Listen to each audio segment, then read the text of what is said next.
Oh, when you were coming? So were you the first kid on the bus today? No. Kelly Lewis picks up her daughter, Sakira, from her new school. Did you guys go outside today? Sakira used to attend PS 51. It's one of the best elementary schools in the Bronx. But there, Sakira had a real problem. She started to experience headaches, and she would complain to me about the headaches. And at first I thought it was just her trying to get out of, doing homework, or she didn't want to be in school that day. But as she started to complain more and more, I knew that something was really awry. Lewis, who also substituted at PS 51, told a colleague there about the headaches. And she was shocked by what they said. Kelly, this school was used as another type of, for another purpose. So you really need to take into account what she's saying, and if she's complaining about headaches, it could be authentic. Before it was a school, the building had been a car repair shop and a factory.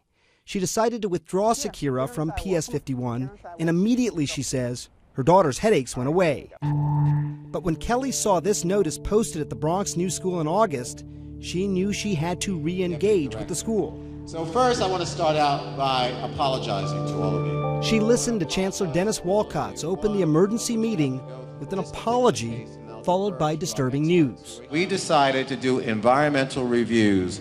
Your school came with a result that we were not satisfied with an elevated level of TCE. TCE, or trichloroethylene, is a carcinogen. Prolonged exposure can cause Parkinson's, cancer, even death.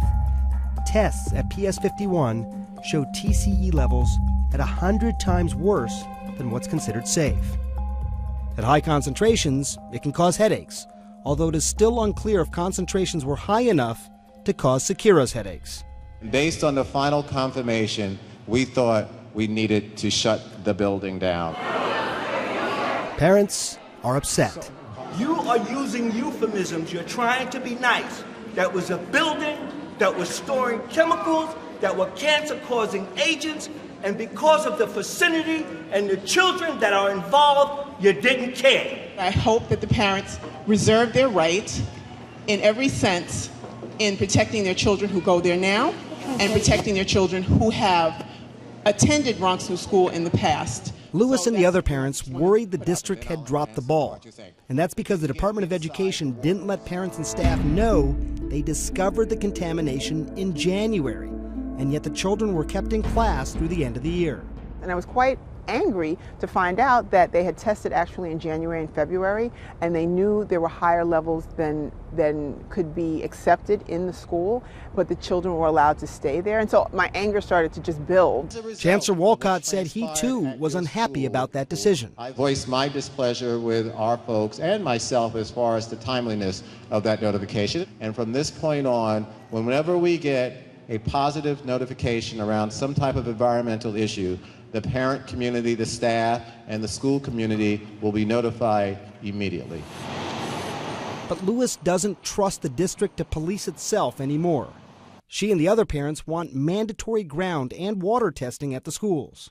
We're here because this should have never happened to our children, because this should never happen to anyone's child. She helped organize parents to rally outside a public school meeting in October.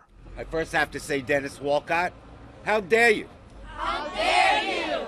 Lewis and these parents hope their continuing crusade against toxic schools will make the district a much safer place for all children.